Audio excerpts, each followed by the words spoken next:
Welcome to the MPG podcast, where your host, John Grabio, talks racing, driving, training, and cars with Newman Watts racing driver Jordan Missig. And now, here's John and Jordan.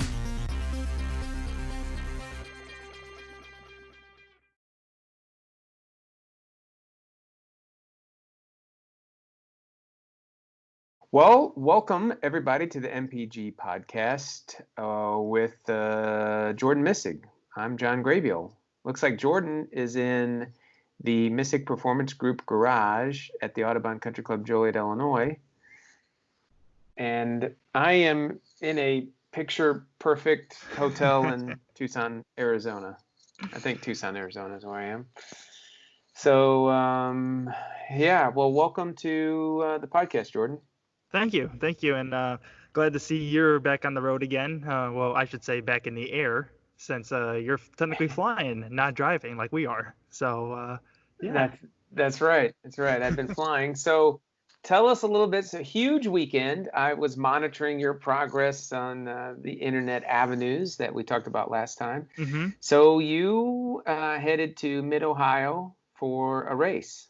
Yes, round one of a actual race for the FRAmericas championship season powered by Honda. So no more virtual. We're back on the actual real racetracks, and it was very nice to be able to get inside the car, get on an actual racetrack, and be able to race against people for an actual championship for once.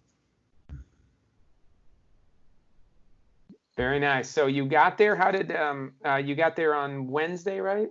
Yes. So actually, we got there, I want to say Tuesday. We left Tuesday, got there Tuesday, and then load-in was Wednesday. And then Thursday, we just kind of waited the whole day and then got one practice in on Thursday, which kind of kicked off the weekend for us. Okay. One practice on Thursday. How did the practice go?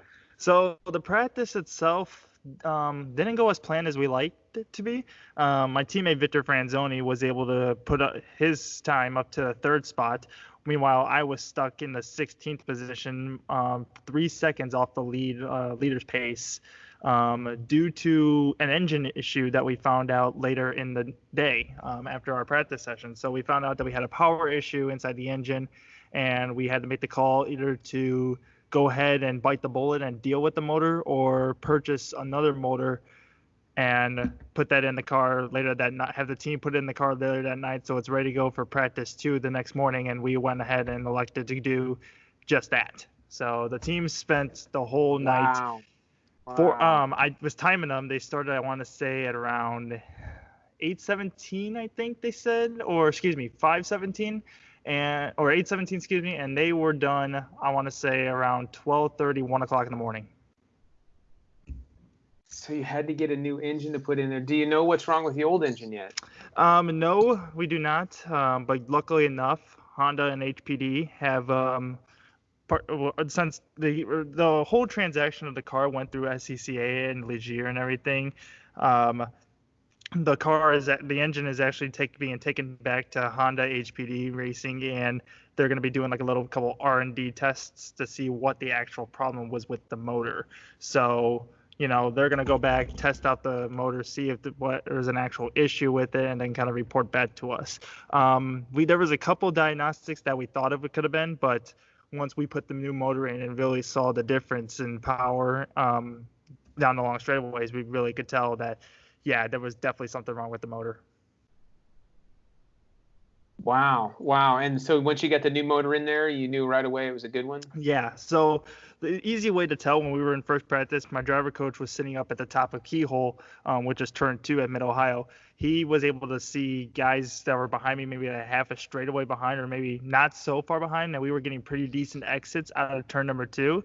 And they would just catch right up to me about halfway down the straightaway and just blow the doors off me going down the straight. So we definitely could tell that there was a power issue there. But once we put the new motor in, we were almost, if not catching people and being much faster down the straightaway. So we were getting just as much power, if not more, down the straight.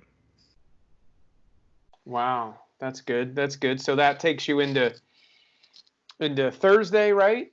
Yes, Thursday practice, or this Friday practice? This was Thursday was the one practice. So Thursday was the one practice, then Friday was practice 2 and qualifying later that evening. And so qualifying Thursday night, looks like it went pretty well, right? No, yeah. I mean, we were probably migrated back in once we put the new motor in. I want to say we were P12 in practice 2. And then once we went for qualifying, I just kind of gotten into my own zone of my own element, I would say. Started just clicking off laps and trying to put the best lap I could possibly put down. I could see on my dash the lap time starting to come down and see like, what kind of lap times I was putting in comparison to what others were putting down that later in the morning for the first practice session for the second one. And when I thought about my time that I put in, which was a 19.9, I thought, oh, okay, that's good enough for maybe, back of the pack. And I want to say middle part of the pack, I should say, maybe 8th, 9th, or 10th. No, I was actually good enough for P6. And once Brian Hallahan, my team manager and crew chief, said that over the radio, I was like, whoa, we actually jumped up that high in the standings. So we were all very pleased. And my teammate Victor Franzoni got P3 in qualifying, where I was P6, and Brian was actually more happy that I got P6 than Victor was P3 for the team. So it just kind of worked out that way. But we were all happy, and it was a great momentum builder coming off of the very low end, just loading off the truck, but we were able to come back and be able to get a good results out of the qualifying and heading into the races. So we were up on the high end for sure. Nice. And so that takes your six going into the first race on Saturday. Right, and how'd the weather hold up over there? The weather was pretty good. It was kind of here and go, and that's the way in Mid-Ohio is that, there's always a chance for rain. It's kind of like Florida. There's always a chance for rain any part of the day. A weather, a storm, or a cell can just develop and just pop up in the middle of the track, whenever and wherever. So we were just kind of monitoring the radar here and there. There were some clouds that kept rolling in that looked like they were dark that could pour, and then they kind of just dissipated or just went around the racetrack. So, it's just kind of the luck of the draw kind of with you. So the first race with us was thankfully in the morning because we got to go under a little bit cloudy conditions, overcast conditions, but then as the race went on, it kind of opened up and the sun started to come out a little bit. So the skies were clearing and we were able to get the race in under dry conditions, thankfully. So we were able to start P6. Didn't get the greatest start, I would say. I think, I could accumulate that for nerves being the first professional race against some very talented and star-studded field, I will say. So, the nerves were definitely going, and I ended up wheel spinning on the start. I think lost 2 to 3 positions on the opening straightaway, but quickly got into my zone, got going, and was able to pick up a position halfway through the race and then be able to pick up a couple more positions due to some misfortune from the guys up in front of me. So we fell back to 9th, able to rally back 2 spots and finish P7 in race 1. Yeah, how did it start? Was there a lot of passing, or did the field spread out quite a bit pretty quickly? So the field wasn't really too spread out. I think, you had your top 3 or 4 kind of start to pull away because you could definitely tell the difference in talent-wise the first couple laps and experience-wise. Most of the Indy Light guys were pulling away. So I want to say the top 4 pulled away, whereas 5th, 6th, 7th, 8th, and 9th were kind of all in a conga line going around the entire racetrack. So, but passing wise in Mid-Ohio was one of the toughest tracks to pass at. There's only maybe 3 at most passing zones, definitely 2. And that's possibly going into 1 if you could get a good run out of the carousel out of turn 13. If you could get a good run there, you may be able to get to someone's inside going into turn 1. Going into the keyhole into turn 2 is definitely another prime passing zone, but the passing that you would see would be going into turn 4 at the end of the long back straightaway, which I was able to pick up a spot on Nikki Hayes from moving myself from 9th to 8th early in the going of the race. So yeah, pretty decent start, pretty decent finish for the first time out. I think I was pretty impressed when I saw the position there. Yeah, no, I was very, very pleased for it being my first race, and it was kind of living up to the expectation a little bit.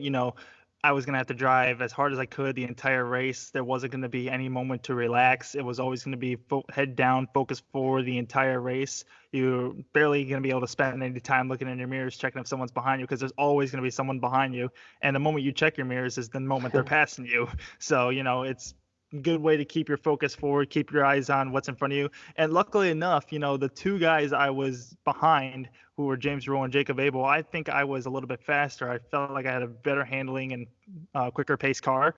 So my pace was definitely quicker, but just the nature of Mid-Ohio, it turns into a little bit of an accordion effect, where you start catching someone at the end of the straightaway and then they pull away at the beginning. So there was just no time or no good area to pass. I wasn't able to set up a good enough position to where I can throw it down on the inside or figure out a way to get around them. So we had to settle for P7, which for the first race I was very pleased with, and I think everybody else in the on the team was very pleased, and I think we shot the whole paddock with the performance we put in for our first open wheel race.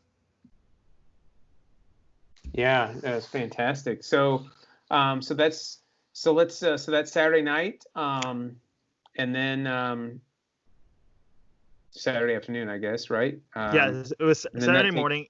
And then the F4 race later that Saturday night actually had rain in it too. So luckily enough, they moved our race forward in the early part of Saturday to where we could be able to finish under dry conditions.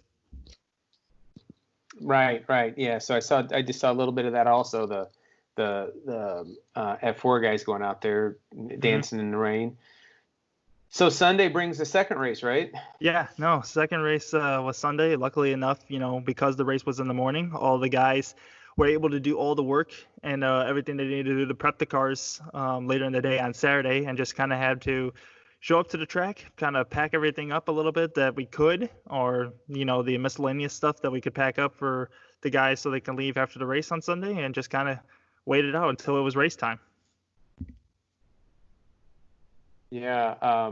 Was there additional qualifying, or how did you qualify for the second race? So for the second race, it's kind of the same as the Radical Cup Series did it, as well as what they do here at Audubon, which your fastest lap of the first race is what sets the grid for the second race. So because I was kind of in the midst of a battle, I probably could have put a faster lap in, but I was only quick enough to put in a P8 lap time, so position 8, whereas the guys who were in front of me were actually behind me for the starting grid. So it proves that I had a little bit quicker pace because I had put in a faster lap than them, but unfortunately it was not good enough to move me up further in the grid, and Victor Franzoni himself was actually going to be lining up next to me in P7. So we locked out the fourth row for NWR. Okay. And so take us through the next race. There was some stuff going on in the second race, huh? Oh, yeah. Second race is when definitely the whole ingression intensified for sure. I'll start off with, me not getting, again, the greatest start, but it was a better start than the first race. I only lost one position, limiting the wheel spin as much as I could. So Victor himself, he didn't get the greatest of starts either, so I was able to get around him into the first corner. So then we got up to the top of the keyhole, and Victor himself ended up, I think, locking up the left front tire and kind of went off the track in turn 2 and went to the gravel trap. So he kind of put himself behind the 8 ball to start off the race. But then later on in the race, I want to say still on lap 1, we got to turn 6, and I was able to get by Nicky Hayes again the same way I was able to get by him, which was putting it down on the inside going into turn 4. I did the exact same move in the second race, and I don't know if he took a front upon it or he was just trying to get me back as quick as he possibly could, because he tried to throw it down my inside going into turn 6, and I was just taking the normal racing line, not knowing he was going to throw it on my inside, and he actually hit my right side pod with his left front wheel. So that was the first lap. It kind of threw off the balance of the car just a little bit, not too much to upset it, but definitely turned the car into a little bit of a handful. So I had to deal with that. Then lap 6, Benjamin Peterson had some problem with his car where I looked back at the stream later in the day, and his car just snapped around on him going into the entrance of turn 5. And I don't know what caused it or whatnot, but when he spun around, he went into the grass in turn 5, and then he came back on the racetrack, and he was just dripping oil everywhere on his car. It was just getting all over my visor, all over my suit, and all over my car. And we went up. Wow. Went up into turn 5, it turned into a handful. We lost a lot of front end grip, and we were just kind of sliding at that point, just kind of trying to hang out to the car. And unfortunately, he entered right in front of me, so I was just getting doused with oil, having to try to maneuver around him, as well as the car's just sliding everywhere. And then we got to turn 7, and his car spun around again, went over the top of the hill. And for those of you who know Mid-Ohio, the way the turn goes is it goes into an uphill crest and then kind of levels off into a downhill, into a left-right. Well, he spun out, and then I lost sight of him when we went up into the uphill crest. And then I was thinking, based on the way his car was positioned, I thought he was just going to allow it to brake and roll off the track. Well, when I got to the top of the hill, he was just stopped right in the middle part of the track, and I just had nowhere to go.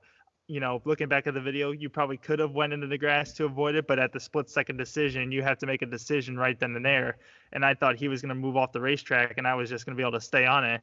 Unfortunately, it didn't turn out that way. I ended up blocking up the brakes, and I think I flat spotted the left front tire. Definitely got some wheel damage with the left front and some wing damage as well. So the safety car did fortunately come out.